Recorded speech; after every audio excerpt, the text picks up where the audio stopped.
প্রিয় জয়পুরহাটবাসী, আজকের এই সমাবেশে জাতীয় নাগরিক পার্টির উদ্যোগে দেশ গড়তে জুলাই পদযাত্রার পথসভায় আমরা এসেছি জয়পুরহাটে। জয়পুরহাটে আপনাদের এই সমাগম আমাদেরকে মনে করিয়ে দিচ্ছে যে বিপ্লবীরা এখনো ঘুমায় নাই, জয়পুরহাটবাসী এখনো ঘুমায় নাই। প্রিয় বন্ধুগণ, 2024-এ জুলাই গণ অভ্যুত্থানে এই জয়পুরহাটের সন্তানেরা শহীদ হয়েছে। শহীদ মেহেদী হাসান, শহীদ রিয়া আক্তার, শহীদ নজিবুল্লাহ সরকার, শহীদ মিনহাজ সহ আরো সকল শহীদকে আমরা আজকের এই সমাবেশ থেকে গভীর শ্রদ্ধার সাথে স্মরণ করছি জুলাই গণ অভ্যুত্থানে।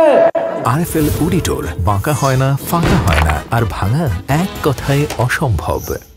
জয়পুরহাটবাসীর যে সকল সাহসী সন্তানেরা আহত হয়েছিলেন, আরো স্মরণ করছি আমাদের নারীরা, আমাদের আলেম সমাজ যারা এই জুলাই গণ অভ্যুত্থানে অংশগ্রহণ করেছিল, আমাদের শ্রমিকেরা যারা সবাই নেমে এসেছে এই স্বৈরাচার ফ্যাসিস্ট শেখ হাসিনা সরকারের পতনের দাবিতে।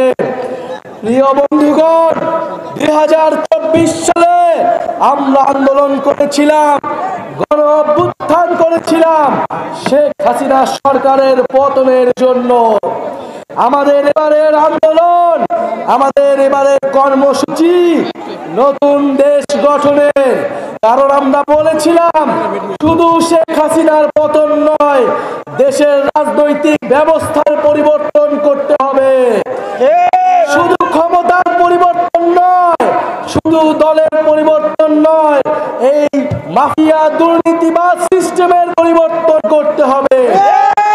কিন্তু আমরা গত 1 বছরে সেই সিস্টেমের পরিবর্তন দেখতে পাইনি। আমরা এলাকায় এলাকায় একটু চাঁদাবাজি দেখি, সন্ত্রাসী দেখি, মাফিয়া সিস্টেম দেখি। প্রিয় বন্ধুগণ, 2024-এ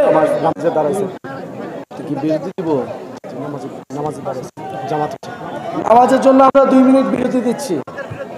সংস্কার এবং নতুন সংবিধানের দাবিতে আমাদের এই পথসভা, আমাদের এই পদযাত্রা সারা দেশব্যাপী চলবে।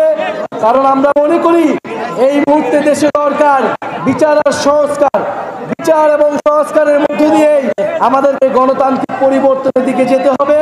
প্রিয় জয়পুরহাটবাসী, আমরা জয়পুরহাটের নানান সমস্যার কথা শুনেছি এখানে এসে। ইনশাআল্লাহ জাতীয় নাগরিক পার্টির যে সকল নেতৃবৃন্দ রয়েছে তারা আপনাদের এই সকল সমস্যার সমাধানের জন্য কাজ করে যাবে। আগামী 3রা আগস্ট শহীদ মিনারে আমরা যেভাবে 1 দফার ঘোষণা দিয়েছিলাম, এবছর শহীদ মিনারে 3রা আগস্ট একইভাবে বিচার, সংস্কার, নতুন সংবিধান এবং দেশ পুনর্গঠনের ইস্তিহার ঘোষণা হবে। নিশ্চিতভাবে সেই ইস্তিহারে জয়পুরহাটবাসীর ভবিষ্যৎ মুক্তির কথাও থাকবে। ইনশাআল্লাহ আপনাদের সাথে দেখা হবে শহীদ মিনারে, এবং তার আগ পর্যন্ত আপনারা জয়পুরহাটে চাঁদাবাজি, সন্ত্রাস, বৈষম্যহীন ভাবে একটি জয়পুরহাট গড়ে তুলুন। জাতীয় নাগরিক পার্টির সাথেই থাকুন। আজকে আমরা বিদায় নিচ্ছি, কিন্তু বন্ধুগণ আমরা আবার আসবো জয়পুরহাটবাসীর সাথে। আমাদের এই লড়াই ঐক্যবদ্ধভাবে আমরা এগিয়ে নিয়ে যাব। আসসালামু আলাইকুম।